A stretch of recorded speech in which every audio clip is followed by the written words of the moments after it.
दोस्तों ये रणबीर और माही की लव स्टोरी का पार्ट नंबर 10 है। अगर आपने अभी तक 9 पार्ट नहीं देखे हैं तो हमने प्लेलिस्ट में मेंशन कर दिए हैं, आप जाकर चेकआउट कर लीजिए ताकि कहानी को पूरा एंजॉय कर सके। और हाँ, अगर चैनल पर नए हैं तो प्लीज़ सब्सक्राइब करके हमारा मोटिवेशन बढ़ा दीजिए।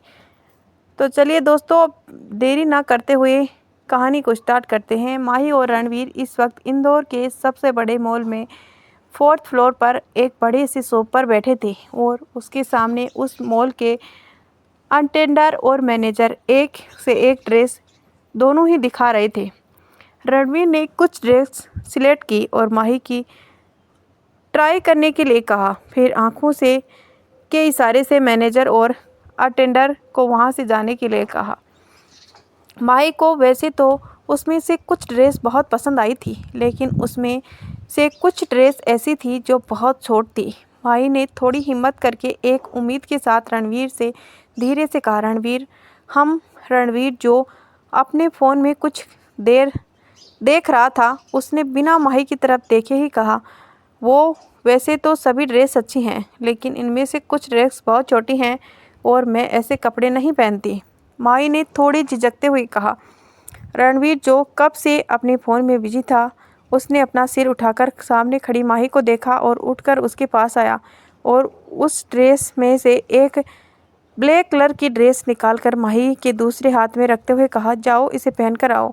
माही कभी उस ड्रेस को देखती कभी रणवीर को। रणवीर ने अपनी आईब्रो चढ़ाते हुए एक हाथ से उस चेंजिंग रूम की तरफ जाने का इशारा किया। माही ने हाँ में सिर हिलाया और मन ही मन सोची, अब तो जाना ही पड़ेगा। करीब 10 मिनट बाद माही अपनी ड्रेस को एडजस्ट करती हुई बाहर आई। कभी वो अपनी थाई से ड्रेस खींचती, कभी अपने कंधे से उसे वह सही करती। रणवीर को जब एहसास हुआ कि माही उसके सामने ही है तो उसे अपनी नज़र उठाकर सामने देखा तो उसकी नज़रें सामने ही जम गई। उसे मुंह से सिर्फ इतना ही निकला, इट्स सो हॉट। माही रणवीर के ऐसे देखने से बहुत अनकंफर्टेबल हो रही थी। रणवीर धीरे धीरे उसके करीब आया। रणवीर के करीब आने से जैसे माही का दिल घबराहट के मारे बाहर आने लगा। रणवीर माही के चारों तरफ घूमकर उसके ऊपर से नीचे तक देखे जा रहा था। उसे ब्लैक कलर की वन पीस ड्रेस में माही दूध जैसा गोरा रंग जो हल्की सी गुलाबी रंगत ले हुए था, एकदम कह ढा रहा था। उसके गोरे बदन टांगे बहुत ही सेक्सी लग रही थी। रणवीर तो जैसे माही के जिस्म की खूबसूरती में खो सा गया था।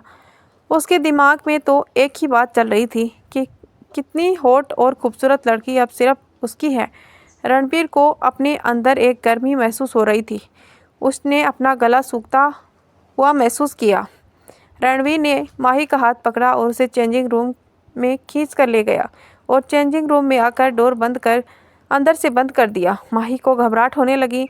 उसके बाहर जाने के लिए जैसे ही डोर ओपन करना चाहा तो रणवीर ने उसका हाथ पकड़ लिया और माही के कान के करीब आकर अपनी शेड्यूल टोन में कहा, अभी नहीं baby, let's have so fun. कह के साथ ही उसने माही के सॉफ्ट होठों को अपने होठों में गिरफ्त कर लिया। रणवीर की इस हरकत से माही की आंखें एकदम से बड़ी हो गई। रणवीर माही के होठों को ऐसे शक कर रहा था जैसे वो अपने जन्मों की प्यास माही के होठों से बुझा रहा हो। किस करते वक्त उसका एक हाथ माही की पीठ पर चला रहा था और माही अपने हाथों से उसे धक्का देने की कोशिश कर रही थी। माही को अब महसूस हो रहा था कि उसे ये ड्रेस पहनकर रणवीर के सामने आना ही नहीं चाहिए था। रणवीर ने उसके हाथों को पकड़ लिया और माही के कान के करीब आकर अपनी शेड्यूल टोन में कहा, अभी नहीं baby, let's have some fun. कहने के साथ ही उसे माही की सॉफ्ट होठों को अपने होठों में गिरफ्त कर लिया। रणवीर की इस हरकत से माही की आंखें एकदम से बड़ी हो गई। रणवीर माही के होठों को ऐसे शक कर रहा था जैसे वो अपने जन्मों की प्यास माही के होठों से बुझा रहा हो। किस करते वक्त उसके एक हाथ माही की पीठ पर चल रहा था। माही अपने हाथों में से उसका धक्का देने की कोशिश कर रही थी। माही को अब महसूस हो रहा था कि उसे ये ड्रेस पहनकर रणवीर के सामने आना ही नहीं चाहिए था। रणवीर ने उसके दोनों हाथों को पीछे अपनी पीठ से लगा दिया और अपना पूरा कंट्रोल माही पर कर लिया। काफ़ी लंबी डीप किस के बाद उसे माही के होठों को छोड़ दिया, जो अब पहले से और भी ज़्यादा रेड हो चुके थे। पर रणवीर तो जैसे माही को छोड़ने के लिए बिल्कुल भी मूड में नहीं था। रणवीर ने माही की ड्रेस उसके कंधे से नीचे सरका दी और अब वो माही की कॉलर बोन को किस करा और बाइट कर रहा था। इस वक्त रणवीर पूरी तरह से वाइल्ड हो गया था। माही का खूबसूरत जिस्म उसकी वाइल्डनेस को और बढ़ा रहा था। माही बार बार उसे छोड़ देने के लिए कह रही थी, लेकिन रणवीर खुद पर कंट्रोल ही नहीं कर पा रहा था। वो माही की नेक पर किस करते हुए उसकी खूबसूरती को जैसे अपने अंदर समा रहा था। रणवीर ने माही को इतना कस कर पकड़ा रखा था कि माही को लग रहा था कि उसका दम घुट जाएगा। रणवीर ने माही को पलट दिया और अब अपने होठ माही की खुली पीठ पर चला रहे थे। इसके साथ ही उसके माही के ड्रिप की जिप खोल दी।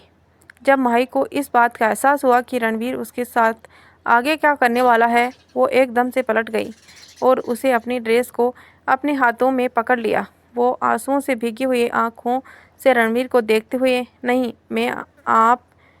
मैं सिर हिलाकर उसे कह रही थी, नहीं आप ऐसा नहीं कर सकते। रणवीर को उसकी आंखों में एक रिक्वेस्ट नज़र आ रही थी। रणवीर ने अपनी आंखें बंद की और एक गहरी सांस ली। अपने आप को शांत किया और फिर माही के सिर को अपने सीने से टिका दिया। धीरे से कहा, I am sorry Mahi, I can not control my self. Ranveer अभी भी गहरी सांस ले रहा था, जैसे माही के लिए अपनी डिजायर को कंट्रोल कर रहा हो। कुछ देर ऐसे ही रहने के बाद उसने माही के चेहरे को देखा और रोने और शर्म से लाल हो गया था। उसे उसके बालों को ठीक किया और उसके चेहरे को अपने हाथों में भरकर कहा, तुम चेंज करके बाहर आ जाओ, मैं तुम्हारा बाहर वेट कर रहा हूँ। माही ने किसी छोटे बच्चे की तरह अपना सिर हाँ में हिलाया तो रणवीर ने उसके फोरहेड को स्माइल करते हुए चूम लिया और जल्दी से बाहर चला गया। कुछ देर बाद माही चेंज करके बाहर आ गई। इस वक्त रणवीर किसी से फ़ोन पर बात करने में बिजी था, लेकिन माही को देखते ही उसे फ़ोन डिस्कनेक्ट कर दिया और माही को कंधे से पकड़कर कहा, माही ऐसे ड्रेस तुम सिर्फ मेरे सामने ही पहनोगी, क्योंकि तुम्हारे इस तरह से देखने का हक सिर्फ मेरा है। माही ने हाँ में सिर हिलाकर अपना सिर झुका लिया। रणवीर की नज़र माही के नेक पर गई, जहाँ उसके 2 बाइट्स मार्क्स और गोरी और नाजुक स्किन पर साफ चमक रहे थे। उसे देख रणवीर के होठों पर एक तिरछी स्माइल आ गई। रणवीर को वो बाइट मार्क्स माही के गले पर बहुत ही खूबसूरत लग रहे थे, क्योंकि वो उसने ही माही को दिए थे। लेकिन फिर भी वो नहीं चाहता था कि किसी और की नज़र वहाँ जाए, क्योंकि माही अब उनकी होने वाली वाइफ थी। उसने उसका दुपट्टा उसके गले पर अच्छे से फैला दिया ताकि वो मार्क्स चिप जाए। फिर उसने माही का हाथ पकड़ा और उसे वहाँ से ले गया। माही गाड़ी में चुपचाप बैठी हुई थी।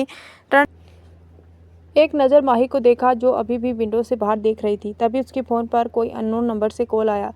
रणवीर इस नंबर को पहचानता था। उस नंबर को देखकर उसके चेहरे पर एक भाव आकर गुजर गया। फ़ोन अभी भी बजे जा रहा था। रणवीर अभी फ़ोन को पिक नहीं करना चाहता था, शायद माही की मौजूदगी में। फ़ोन बजते बजते अपने आप बंद हो गया। कुछ ही देर में माही का घर आ गया। माही बिना कुछ बोले अंदर चली गई।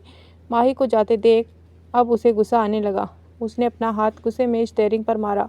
तभी अंदर से सर्वेंट माही का सामान लेने बाहर आ गया। रणवीर ने उन्हें पीछे रखे सामान की तरफ इशारा किया। कुछ देर में वो सर्वेंट सामान लेकर अंदर चले गए। रणवीर ने माही के रूम की विंडो पर एक गहरी नज़र से देखा और कहा, बस कुछ दिन और माही। कहने के साथ ही उसके फेस पर एक तिरछी स्माइल आ गई। फिर उसने गाड़ी स्पीड से आगे बढ़ा दी। उसकी सांसों में अभी भी माही की खुशबू बसी थी। वो अभी भी अपने हाथों में उसके जिस्म की छुअन को महसूस कर पा रहा था। अभी वो माही के ख्यालों में ही था कि उसका फ़ोन फिर से रिंग करने लगा। उसे फ़ोन की स्क्रीन पर फिर से वही नंबर शो हो रहा था। इस नंबर को देख रणवीर के फेस के एक्सप्रेशन डार्क हो गए। रणवीर ने अपनी गाड़ी साइड में रोकी और अपने फ़ोन के ब्लूटूथ से कनेक्ट कर फ़ोन रिसीव कर दिया। ज़िंदगी रास नहीं आ रही है क्या खन्ना, जो बार बार अपनी मौत का बुलावा भेज रहे हो? रणवीर ने एक डेविल स्माइल के साथ कहा, अब कौन किसकी मौत बनेगा ये तो वक्त बताएगा। तूने किंग की कुर्सी हत्या ली है, इसका मतलब ये नहीं कि तू अपनी मनमानी करेगा। खन्ना ने दूसरी तरफ से गुस्से में कहा, मैं जब किंग नहीं बना था तब भी अपने मन की करता था, तो आज कौन सा क्या नया कर दिया मैंने। वैसे तुम्हें याद ही होगा, 1 साल पहले मैंने ही तेरे मुंबई वाले बिजनेस को टेक ओवर किया था।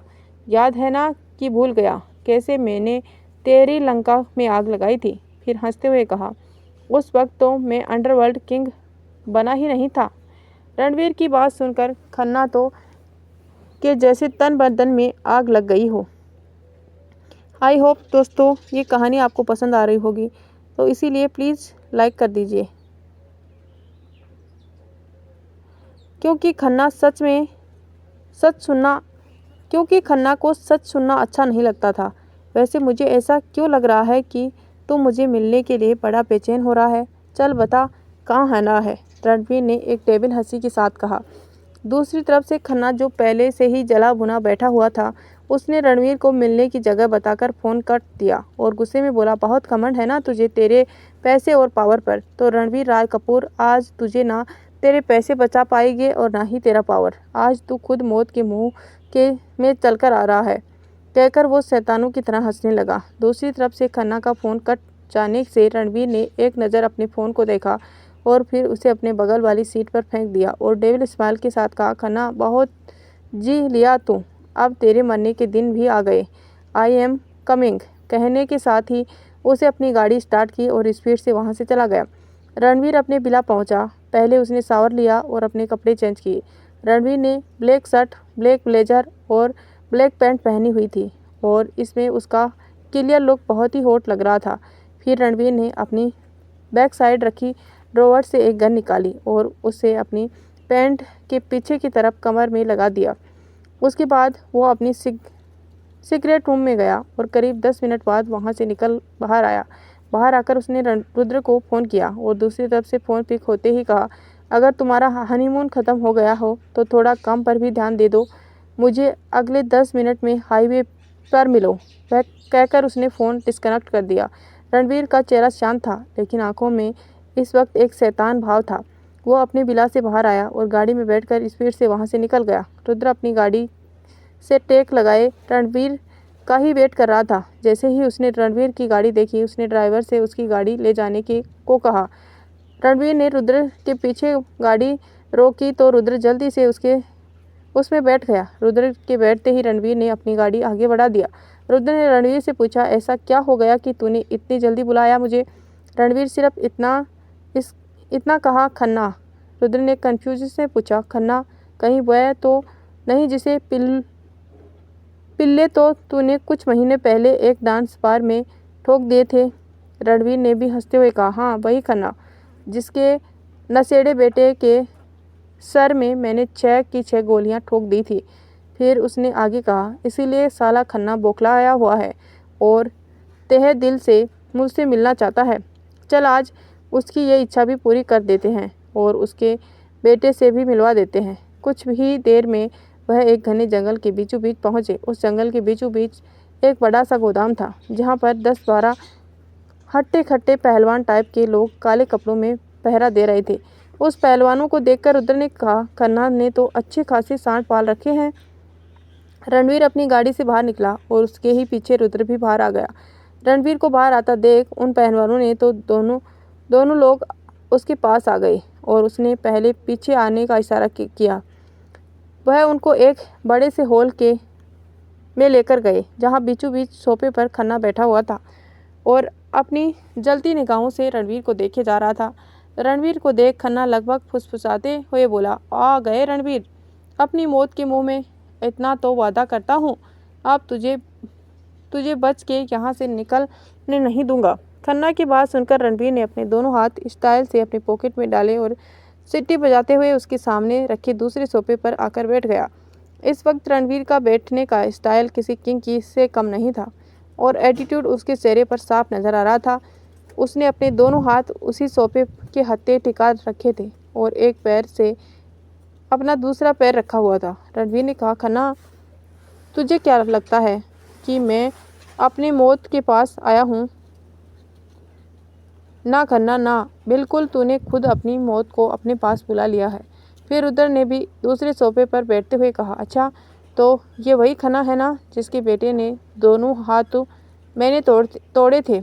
और हाँ याद आया, तूने उसकी दोनों टांगें तोड़ी थी। साला बड़ा चिल्ला रहा था। रुद्र की बात सुनकर रणवीर को हंसी आए। हंसते हुए कहा, हाँ ज़्यादा शोर मचा रहा था, इसीलिए तो 6 की 6 गोलियां उसके भेजे में डाल दी, वहीं शांत पड़ गया। उन दोनों की बात सुनकर खन्ना गुस्से में आपा खो बैठा। वह खड़ा होकर चिल्लाया, जितना दर्द तुम दोनों ने मेरे बच्चे को दिया है ना, उससे 100 गुना ज़्यादा मैं तुम दोनों को तड़पाऊंगा। तो रणवीर ने गुस्से में अपनी आंखें लाल की और उसे देखते हुए कहा, और जब तेरे उसे पिल्ले ने एक 15 साल की बच्ची के साथ रेप कर दिया और उससे बुरी तरह से मार कर फेंक दिया, तो वह कितना तड़पी होगी, ये सोचा तूने? उस गंदी नाली के कीड़े को इससे भी बेहतर सज़ा देनी चाहिए थी। खन्ना ने गुस्से में लगभग पागल होते हुए कहा, रणवीर राय कपूर, अपने आप को से नज़र डालिए। यहाँ जितने भी आदमी हैं ना, तुझे पीट पीट कर मार डालेंगे। तुझे इतनी आसान मौत तो नहीं दूंगा। मैं तुझे तड़पा तड़पा कर मारूंगा। रणवीर सोफे पर ही बैठा हुआ शांत लहजे में बोला, खन्ना, तू सटका गया है। अपने आप को देख। ये तेरे नहीं, ये सारे मेरे आदमी हैं। रणवीर की बात सुनकर जहाँ खन्ना का चेहरा एकदम सफ़ेद पड़ गया, तो वहीं रुद्र हक्का बक्का होकर रणवीर को देखने लगा और मन ही मन सोचा, इसने ये सब कब किया? रणवीर ने रुद्र की तरफ देखा और अपनी आइस ब्लिंक करते हुए कहा, जब तू अपनी शादी एंजॉय कर रहा था तब। फिर खन्ना ने पागलों की तरह हंस हंस कर कहा, रणवीर, तू एक बार फिर मुझसे जीत गया, लेकिन फिर भी तू हारेगा। पता है क्यों? तो सुना है तेरी शादी होने वाली है ना, एक बहुत ही खूबसूरत लड़की से। मैंने अपने कुछ आदमियों को उनके पीछे लगाया हुआ है, जो बहुत जल्द उसे किडनैप करके उसके बाद उसे अब्रोड में ले जाकर बेच देंगे। और तू तो समझता होगा ना कि वहाँ पर खूबसूरत लड़कियों के साथ क्या क्या होता है। खन्ना की बात सुनकर रणवीर की हाथों की मुट्ठियाँ गुस्से में कस गई। उसकी आंखों में एक जैसे खून उतर आया। खन्ना फिर एक डेविल हंसी के साथ बोला, देखी है मैंने उसकी फ़ोटो। सच में यार, क्या कमाल की है, एकदम कच्ची कली। मेरा भी बहुत मन था एक बार उसे अपने बिस्तर पर। खन्ना इतना ही बोल पाया था कि रणवीर और रुद्र ने ताबड़तोड़ उस पर गोलियां चलाना शुरू कर दिया। रणवीर ने तो सारी की सारी गोलियां उसके भेजे में ही उतार दी। तब तक वहां गोलियां चलती रहा जब तक कि उसकी गन पूरी खाली नहीं हो गई। रणवीर का गुस्सा अभी भी ख़त्म नहीं हुआ। उसने खन्ना की डेड बॉडी के लातों से मारना शुरू कर दिया। गुस्सा रणवीर को भी पूरी तरह पागल हो रहा था। तेरी हिम्मत कैसे हुई मेरी माही के बारे में ये सब बोलने की? अरे कोई उसे नज़र से भी छू ले तो मैं उसकी जान से मार दूं। उसके साथ ऐसा करोगे? साले, तेरी औकात क्या है? जान है वो मेरी माही सिर्फ रणवीर रॉय कपूर की है। तो उसके पीछे एक तो क्या 1000 आदमी लगा देगा, फिर भी रणवीर रॉय कपूर अपनी माही को किसी को छूने तो दूर उसके आसपास भी नहीं भटकने देगा। रुद्र ने पहले अपने आप को शांत किया, क्योंकि उसे भी बहुत गुस्सा आया था जब खन्ना ने माही के बारे में ऐसा कुछ बोला। फिर उसने रणवीर की तरफ देखा, जो अभी भी गुस्से में पागल होकर खन्ना की डेड बॉडी पर लात और गुस्सों से बरसात कर रहा था। उसने पूरे हाथ खून से रंग चुके थे। उसके कपड़ों पर भी काफ़ी खून लगा हुआ था। रुद्र ने आगे बढ़कर रणवीर को पकड़ा, खन्ना की डेड बॉडी से दूर किया, लेकिन रणवीर को तो आपे से बाहर हो गया था। उसे कंट्रोल पर पाना बहुत मुश्किल हो रहा था। रुद्र ने पास खड़ी बॉडीगार्ड्स को इशारा किया और उन सब ने आकर रणवीर को खन्ना की डेड बॉडी से दूर किया।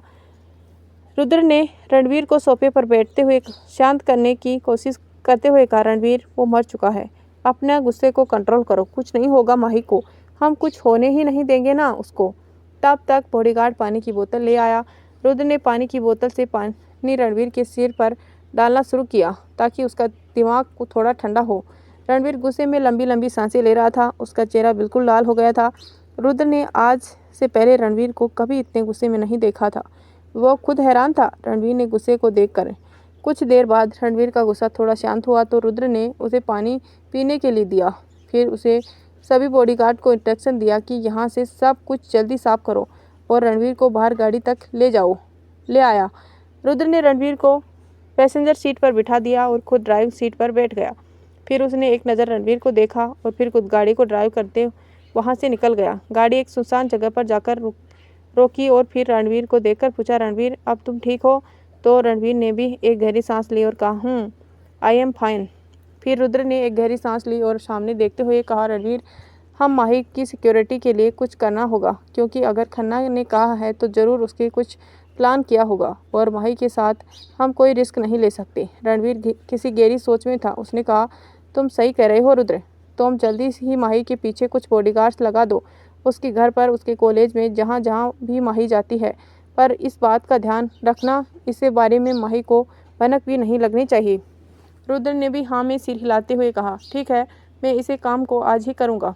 फिर रणवीर ने कहा, मैं अब तब तक पूरी कोशिश करूँगा कि मुझे उस आदमी का पता चल जाए, पर एक बार मुझे उस आदमी का पता चल जाए तो ऐसी मौत दूंगा कि उसकी रूह भी कांप जाएगी।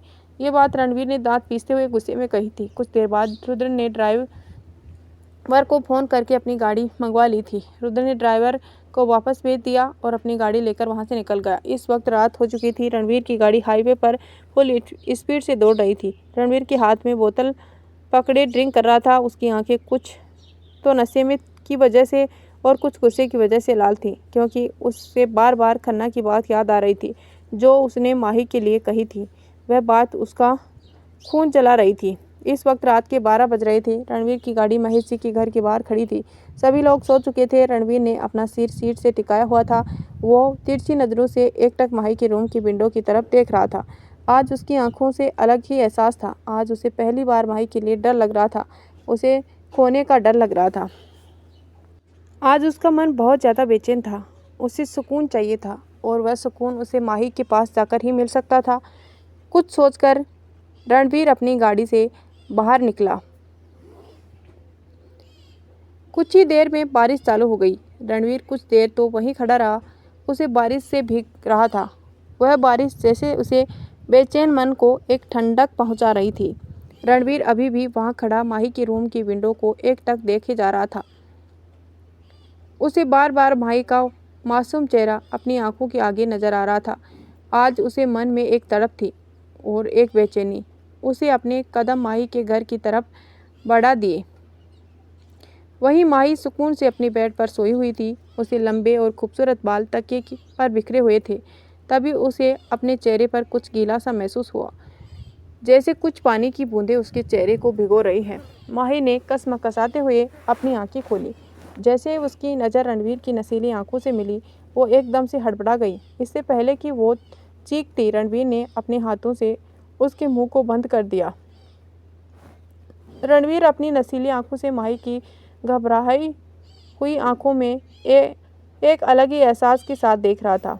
इस बीच दोनों ने ही एक बार भी अपनी पलकें नहीं झपकाई। जहां रणवीर की आंखें में एक नशा था, माही के लिए एक जुनून था, एक तड़प थी, वहीं माही की आंखों में सिर्फ और सिर्फ घबराहट और डर था।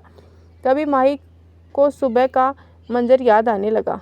अब उसे बहुत डर लग रहा था कि रणवीर इस वक्त उसके कमरे में क्या कर रहा है। उसे लग रहा था कि रणवीर कहीं फिर से उसके साथ वह सब तो नहीं करने वाला। रणवीर की आंखें इस वक्त नशे में लाल थी और एकटक माही की मासूमियत आंखों में देखे जा रहा था। उसे माही की आंखों में वो डर भी नजर आ रहा था और वो डर क्या था, इसका कारण रणवीर अच्छे से जानता था। रणवीर ने अपनी बहकती हुई आवाज़ में उसे शांत करते हुए कहा, सी, डरो मत जान, मैं तुम्हारे साथ अभी कुछ नहीं करूँगा। मुझे सिर्फ तुम्हारे पास रहना है, क्योंकि मुझे तुम्हारे पास एक सुकून महसूस होता है और अभी मुझे उस सुकून की ज़रूरत है जो सिर्फ मुझे तुम्हारे पास मिलता है। माही को महसूस हो गया कि रणवीर ने इस वक्त बहुत ज़्यादा ड्रिंक की हुई है, कुछ इस वजह से कि उसे कुछ ज़्यादा ही डर लग रहा था। माही ने रणवीर का हाथ अपने मुंह से हटाने की वजह कोशिश की। माही ने एक बार कोशिश करने से रणवीर की आंखों में एक गुस्से की लहर आई, जिसे देख माही ने स्ट्रगल करना बंद कर दिया। वह समझ गई कि उसका इस तरीके से छूटने के बारे में बार बार कोशिश करना रणवीर के गुस्से को बढ़ा सकता है।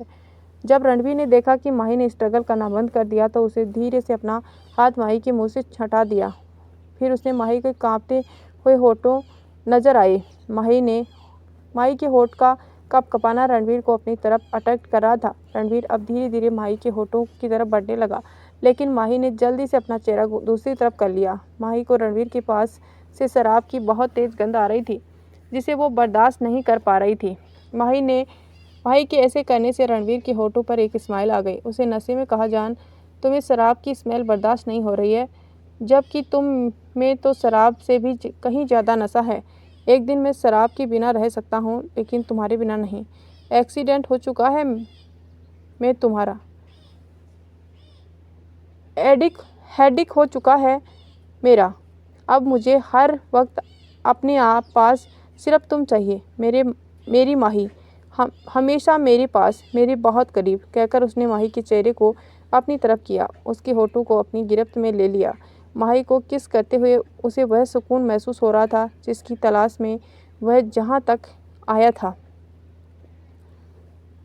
माही रणवीर से छूटने के लिए भी अभी भी छटक रही थी, लेकिन रणवीर ने उसे तब तक नहीं छोड़ा जब तक वह उसे किस को सर्टिफाई नहीं हो गया। फिर उसने माही के होठों को छोड़ा और लंबी लंबी सांसें लेते हुए माही के चेहरे को देखने लगा। माही की आंखें में इस वक्त उसके लिए गुस्सा था, जिसे देख रणवीर के होठों पर फिर से स्माइल आ गई। उसने अपनी नसीली आवाज़ में कहा, बेबी गुस्सा आ रहा है? फिर अपनी हथेली उसकी तरफ बढ़ाते हुए कहा, कम ऑन बाइट मी। माही को तो वैसे भी रणवीर पर बहुत गुस्सा आ रहा था, कुछ सुबह का और कुछ अभी का। माही ने रणवीर के हाथ को कसकर बाइट किया। वो अपना जितना जोर लगा सकती थी उसने लगाया, लेकिन मजाल जो कि रणवीर के चेहरे पर थोड़ी सी भी सिकन आई, उसके चेहरे पर तो अभी भी वही हंसी थी। ऐसे लग रहा था कि वो इस बाइट को भी एंजॉय कर रहा है। माही ने जब अपना सारा गुस्सा रणवीर के हाथ पर निकाल दिया तो उसने देखा कि रणवीर के हाथ में अब हल्का सा ब्लड आ रहा था। अब माही को बहुत अफसोस हो रहा था कि उसे ऐसा नहीं करना चाहिए था। उसकी आंखों में नमी आ गई। उसने बड़ी मासूमियत से पूछा, सॉरी, आपको बहुत दर्द हुआ होगा ना? माही को ऐसे देखकर रणवीर ने हंसते हुए कहा, नहीं, मुझे बिल्कुल दर्द नहीं हुआ, कहकर वो बेड पर ही लेट गया। अब माही रणवीर के ऊपर थी और उसके बाल रणवीर के चेहरे पर थे। माही अपनी बड़ी बड़ी पलकों से झपकाती हुई रणवीर की आंखों में देख रही थी। उसने रणवीर से कहा, आप मेरे कमरे में कैसे आए? तो रणवीर ने आंखों से बालकनी की तरफ इशारा करते हुए कहा, वहाँ से। तो माही हैरानी से बोली, वहाँ से? पर आप वहाँ तक पहुँची कैसे? अगर गिर जाते तो रणवीर ने कहा, मैं तो पहले भी वहाँ से तुम्हारे रूम में आ चुका हूँ। रणवीर की बात सुनकर माही ने हैरानी से अपनी आंखें बड़ी करते पूछा, कब? तो रणवीर ने वापस माही को अपने नीचे कर लिया और कहा, जब तुम्हें फीवर हो गया था तब बिल्कुल मैं तो पूरी रात तुम्हारे साथ तुम्हारे बेड पर था। माही ने शर्म से अपना चेहरा अपने हाथ में ढक लिया। माही को ऐसा करता देख रणवीर ठक्का लगाकर हंसने लगा, उसके बगल में लेट गया, फिर उसे कमर से पकड़ अपने करीब किया और उसके हाथों को अपने चेहरे से हटाते हुए कहा, माही तुम इतना शर्माती क्यों हो? जब अभी तुम्हारा ये हाल है तो आगे तो हमारे बीच बहुत कुछ होगा, तो तुम क्या करोगी? माही ने कन्फ्यूज से रणवीर को देखते हुए पूछा, आगे क्या होगा? तो रणवीर ने उसे नेक को किस करते हुए कहा, चलो अभी प्रैक्टिस करके ही दिखा देता हूँ। माही ने जल्दी से रणवीर को धक्का दिया और अपने मुंह तक ब्लैंकेट ओढ़ कर लेट गई। रणवीर ने माही को अपनी बाहों में भर लिया। कुछ ही देर में माही सो गई, पर रणवीर की आंखें में बिल्कुल नींद नहीं थी। वो तो बस सोती हुई माही के मासूम से चेहरे को निहारे जा रहा था।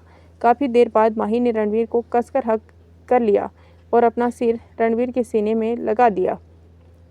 हाँ, अगर माही इस वक्त जाग रही होती तो शायद वो ऐसा करने की सोचती भी ना, क्योंकि वो तो हमेशा रणवीर से दूर ही भागती थी। कुछ यह बात रणवीर भी सोच रहा था। कुछ ही देर में सुबह होने वाली थी। रणवीर ने अपनी घड़ी में टाइम देखा तो इस वक्त सुबह के 4 बज रहे थे। उसे एक नज़र माही को देखा, जो उसकी बाहों में सुकून से सो रही थी। माही को ऐसे सुकून से अपनी बाहों में सोते हुए देख रणवीर के चेहरे पर एक प्यारी सी स्माइल आ गई।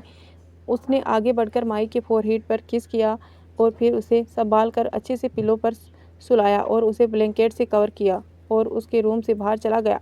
रणवीर रात को बालकनी के रास्ते से ही आया था तो अभी वहीं से बाहर जाने वाला था। सुबह के 7 बजे माही की नींद खुली। वह अंगड़ाई लेते हुए बोली, बैठ गई। तभी उसे रात का वक्त याद आया कि रणवीर उसके रूम में आया था। उसने झटके से अपने बगल में देखा तो वहाँ कोई नहीं था। उसे एक चैन की सांस ली, लेकिन रात की बात याद करते ही उसके गाल गुलाबी हो गए।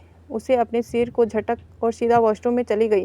कल रिंग सेरेमनी का प्रोग्राम होने वाला था और ये प्रोग्राम कपूर मेंशन में ही रखा गया था। सारिका आज सुबह ही महेश जी के घर आ गई थी, क्योंकि उसे कुछ तैयारियां भी देखनी थी। आखिर वह माही की बड़ी बहन थी तो कुछ जिम्मेदारियां उसकी भी तो बनती थी। इसीलिए आज पूरा दिन वह यहीं रहने वाली थी। बाकी रात को रुद्र के साथ वह वापस कपूर मेंशन जाने वाली थी।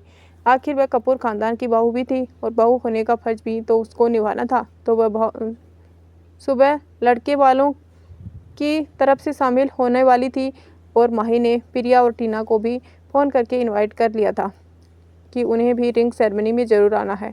अरे वो दोनों तो इंतज़ार ही कर रही थी कि कब माही का फ़ोन आए और वह वहाँ पर आ धमके।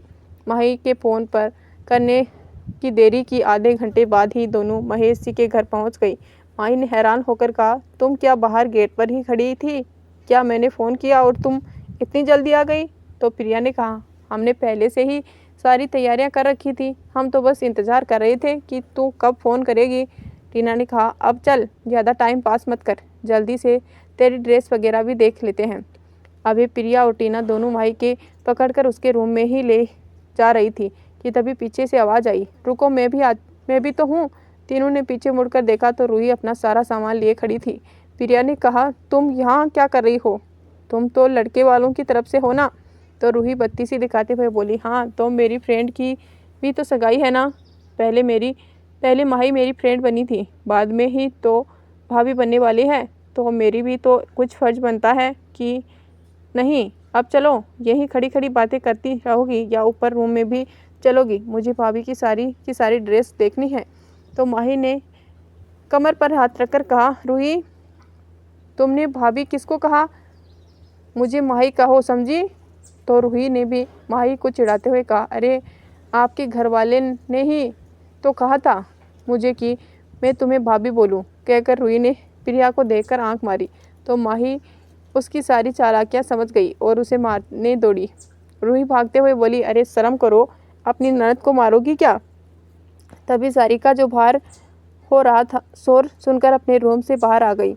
उसने माही और रूही को बंदरियों की तरह उछल कूद करते हुए देखा तो उसे रोकते हुए बोली, अरे बस करो, क्या बिल्लियों की तरह लड़ती रहती हो? रूही सारिका के पीछे छुपते हुए बोली, भाभी समझा लो अपनी बहन को, आपकी प्यारी सी ननद को परेशान कर रही है।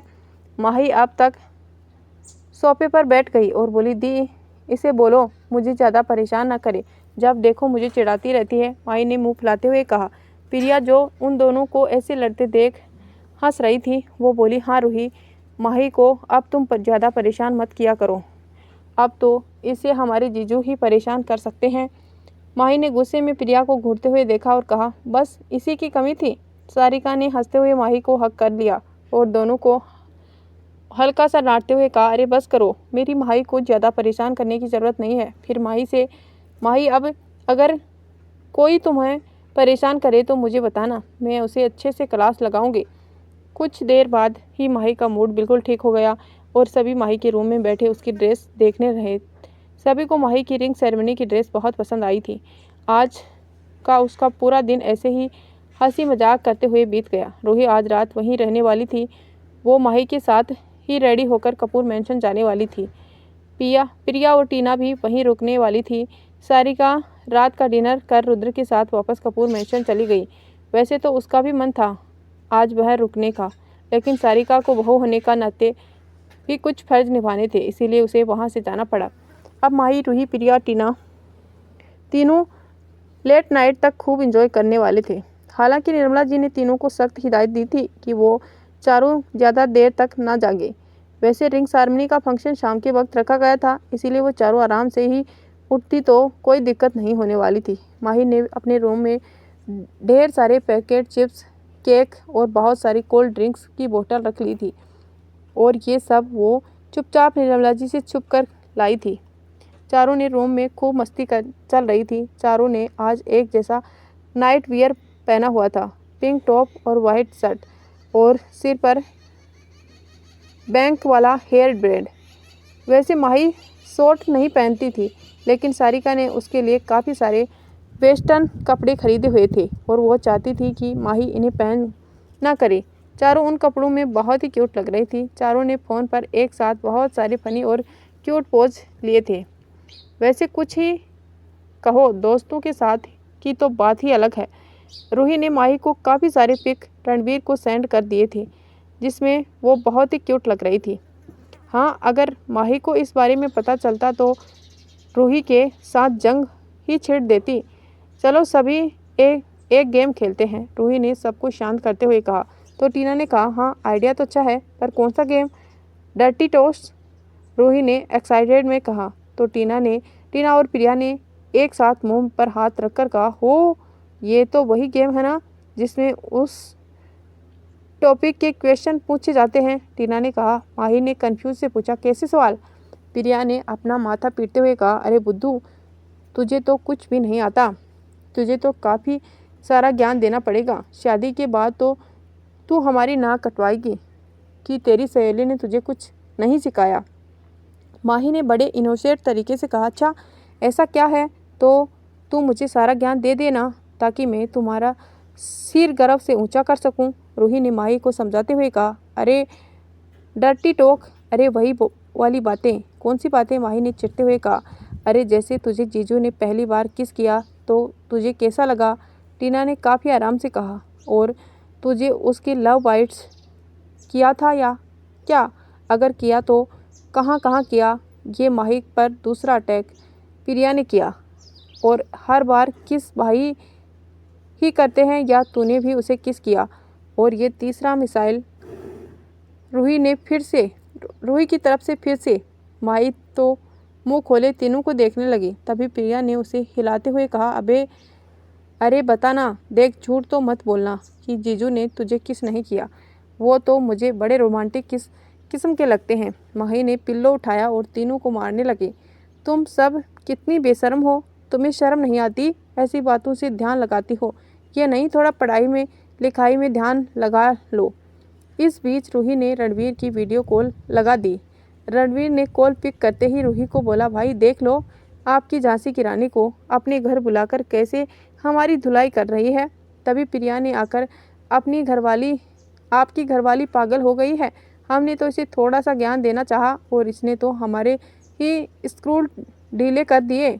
माही ने जब देखा रणवीर वीडियो कॉल पर है और उसे ही देख रहा है तो उसे अपने हाथ में पकड़े पिलो को फेंक दिया और सफाई देते हुए बोली, पहले इन्होंने हमें परेशान किया।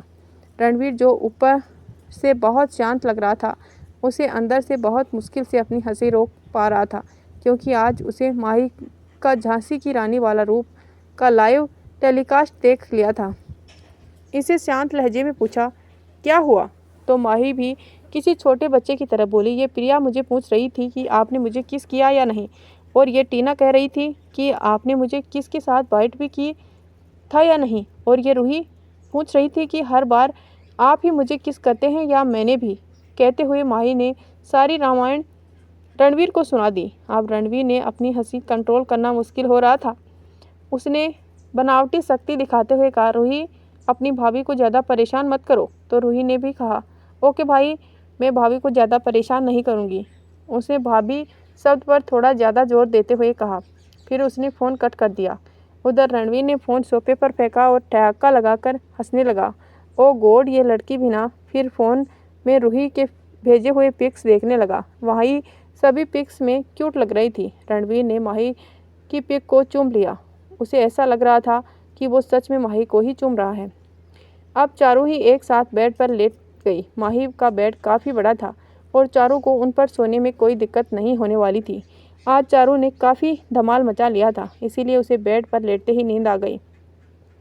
सुबह चारों की नींद देर से खुली। निर्मला जी ने उन्हें नहीं जगाया। वो जानती थी कि ये चारों रात को ज़रूर देर से सोई होंगी।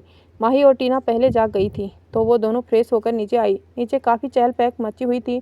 दोनों सोफे पर बैठ गई और अपने हाथ पर अपनी चिन को टिकाए सभी को भागदौड़ करते देख रही थी। माही ने ऐसे बैठे हुए ही कहा, ये सब मुझे भगाने के लिए ही इतनी दौड़ भाग कर रही है ना?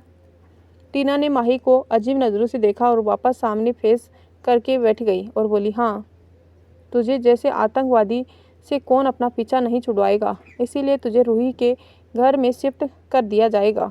फिर टीना ने माही को बड़े बूढ़ों की तरह समझाते हुए कहा, देख, तेरे भले के लिए कह रही हूँ, वो तेरा ससुराल है, वहाँ ऐसी बंदरियाँ बनी मत घूमना, सलीके से रहना। बहू सलीके से रहती ही अच्छी लगती है, समझी? माही ने टीना को ऐसे देखा जैसे कह रही हो, क्यों सुबह सुबह अपनी आरती करवाना चाहती हो?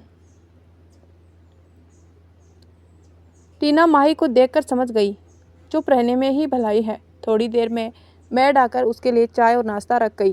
तभी प्रिया और रूही भी नीचे आ गई। फिर चारों ने साथ में नाश्ता किया और नाश्ता करने के बाद साथ वो शाम की तैयारी की बात भी डिस्कस करने लगी। ऐसे ही दोपहर के 3 बज गए। मेकअप आर्टिस्ट भी आ चुकी थी। माही अपने रूम में थी। मेकअप आर्टिस्ट को कम से कम 3 घंटे का टाइम लगने वाला था। तो दोस्तों इसी के साथ इस कहानी का यहीं एंड करते हैं। मिलते हैं नेक्स्ट पार्ट में। तब तक के लिए स्वस्थ रहिए, मस्त रहिए और कहानी एंजॉय करते रहिए। कहानी अच्छी लगी तो प्लीज़ लाइक कर दीजिए। कमेंट करके ज़रूर बताइए कि आपको हमारी ये कहानी कैसी लगी। और अगर चैनल पर नए हैं तो सब्सक्राइब करके नोटिफिकेशन ऑन कर लीजिए, ताकि जब भी वीडियो डालें आपको तुरंत नोटिफिकेशन मिल जाए। धन्यवाद। मिलते हैं नेक्स्ट पार्ट में।